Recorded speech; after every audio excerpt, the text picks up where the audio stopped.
سلامونه هیوادوالو، هیله ده چې روغ او جوړ اوسئ. نن د نومبر 28 2015 کال د امریکا رئیس جمهور ډانلډ جي ټرمپ یو ځل بیا اعلان وکړ او ویل چې د دریمې نړۍ له هیوادونو څخه هدف هغه هیوادونه دي چې د امریکا په ټراول بان لیست کې شامل دي، له دوی څخه امریکا ته کډوالي یا مهاجرت په دایمي توګه دروي.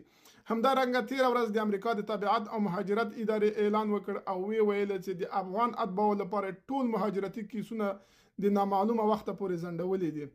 نو تر اوسه پورې د دې لپاره کوم ګایډلاینز یا کوم اعلامیه یا کوم قانون نه د خپور شوی چې دغه کیسونه به تر کله پورې ځنډیږي او کله به کار پې شروع کیږي. خو تېره ورځ همدارنګه د امریکا د تبعیت او مهاجرت ادارې ډایرکټر په خپل فیسبوک پاڼه باندې لیکلي و او ویلي و چې دته د امریکا د رئیس جمهور لخوا نه امر شوی د هغه کسان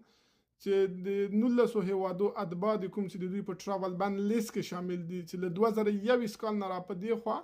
تر 2015 کال پورې امریکا ته راغلي دي یا مهاجرت کړی دي، دوی ټولو کیسونه دوباره په دقیق ډول باندې وڅېړي.